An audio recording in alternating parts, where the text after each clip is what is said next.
Assalamualaikum warahmatullahi wabarakatuh. Perkenalkan, nama saya Nadia Alfiani Fitriah dengan NPM 039224302 dari guru kelas Prodi PPG Prajabatan gelombang 2 tahun 2023 dari Universitas Pakuan. Pada video kali ini, saya akan menyampaikan kampanye praktik baik penerapan scaffolding pada Zone of Proximal Development untuk memenuhi tugas ujian akhir semester mata kuliah Perspektif Sosiokultural dalam Pendidikan Indonesia. Apa itu Zone of Proximal Development? Menurut Vygotsky, belajar terjadi ketika peserta didik mengerjakan atau memperoleh kemampuan untuk menangani tugas-tugas yang belum dipelajarinya, tetapi tugas-tugas tersebut masih dalam jangkauan kemampuannya atau tugas-tugas tersebut berada dalam Zone of Proximal Development. ZPD adalah jarak antara kemampuan peserta didik untuk melakukan tugas secara mandiri tanpa bantuan, dengan kemampuan peserta didik untuk melakukan tugas di bawah bimbingan orang yang lebih mahir, seperti guru, orang tua, atau teman. Sedangkan apa itu konsep scaffolding? Scaffolding adalah teknik yang berfokus pada pemberian bantuan atau bimbingan secara bertahap. Bantuan di sini bisa berupa arahan, petunjuk, dorongan, peringatan, menguraikan masalah ke dalam langkah-langkah, atau memberikan contoh. Jadi, pada tahap awal bantuan diberikan sepenuhnya, kemudian dikurangi secara bertahap dan memberikan kesempatan kepada peserta didik untuk mengambil alih tanggung jawab semakin besar segera setelah mereka dapat melakukannya. Hubungan antara kedua konsep tersebut yaitu dengan menggunakan teknik scaffolding, guru dapat membantu peserta didik untuk menjembatani kesenjangan antara kemampuan mereka saat ini dan potensi mereka yang sebenarnya. Dengan memberikan dukungan yang tepat, guru dapat membantu peserta didik untuk mencapai tujuan pembelajaran yang lebih tinggi yang sebelumnya mungkin tidak dapat mereka capai sendiri.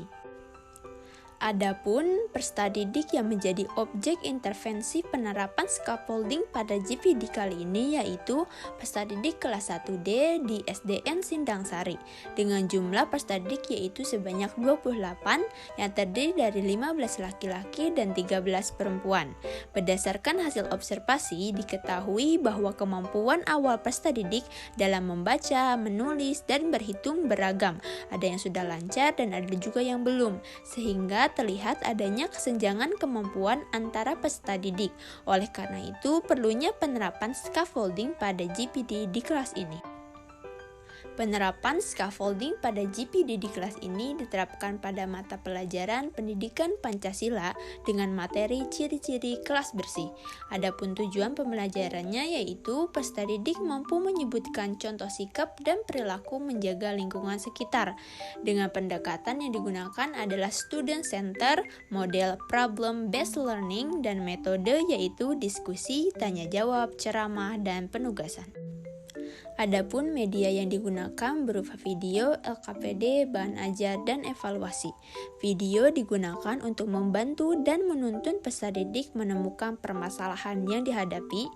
LKPD digunakan untuk menuntun peserta didik belajar dan meningkatkan keterlibatannya dalam proses pembelajaran. Bahan ajar digunakan untuk menyajikan materi yang relevan dengan kehidupan sehari-hari sehingga dapat meningkatkan motivasi peserta didik. Terakhir yaitu evaluasi digunakan untuk membantu mengetahui pencapaian GPD peserta didik. Adapun aktivitas penerapan scaffolding pada GPD dilakukan dengan cara pertama, mengidentifikasi GPD setiap peserta didik. Setelah mengetahui GPD setiap peserta didik, maka saya akan mengetahui sejauh mana scaffolding yang dapat saya berikan kepada setiap peserta didik. Kedua, saya melakukan kegiatan tanya jawab. Di sini saya menyediakan pertanyaan penuntun yang membantu peserta didik memahami masalah. Pertanyaan dirancang semakin kompleks hingga akhirnya peserta didik mampu menemukan sendiri permasalahan yang dihadapi. Ketiga yaitu memfasilitasi kerja kelompok. Pembagian kelompok dilakukan secara heterogen dengan mempertimbangkan kemampuan kognitif sehingga memungkinkan terjadinya interaksi sosial dan bimbingan dari teman yang lebih mampu. Yang keempat yaitu memberikan penugasan LKPD. Hal ini saya lakukan untuk mendorong peserta didik memperoleh pengetahuan dan keterampilan secara mandiri. Pada mulanya saya memberikan instruksi yang jelas, kemudian dikurangi hingga peserta didik mampu mengerjakan secara mandiri. Kelima yaitu memberikan soal sumatif. Hal ini saya lakukan untuk mengetahui efektivitas teknis scaffolding yang digunakan. Selain itu untuk mengidentifikasi area-area mana saja yang masih membutuhkan bantuan, sehingga saya dapat memberikan bimbingan tambahan. Hasil yang dicapai dari penerapan scaffolding pada GPD yaitu: pertama, peserta didik lebih memahami materi yang dipelajari. Hal ini terlihat dari tercapainya tujuan pembelajaran dan hasil tes sumatif peserta didik. Kedua yaitu meningkatkan percaya diri peserta didik. Hal ini dikarenakan dengan diberikannya kesempatan lebih besar kepada peserta didik yang memerlukan bimbingan, maka dapat memberikan keleluasaan kepada mereka untuk bertanya dan merasa tidak dibedakan dengan yang lain. Ketiga yaitu meningkatkan keterampilan kolaborasi. Dengan dibentuknya kelompok yang heterogen, mereka dilatih untuk berkolaborasi, saling menghargai pendapat, dan bekerja sama satu sama lain dalam proses diskusi dan presentasi.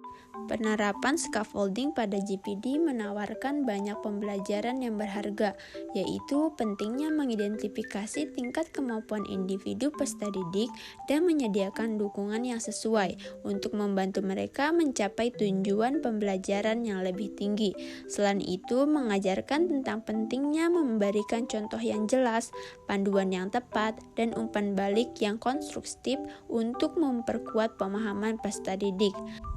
Replikasi dari penerapan scaffolding dapat diambil melalui pendekatan yang fleksibel, responsif terhadap kebutuhan peserta didik, serta kolaborasi yang membangun interaksi yang berarti dan saling mendukung dalam lingkungan pembelajaran.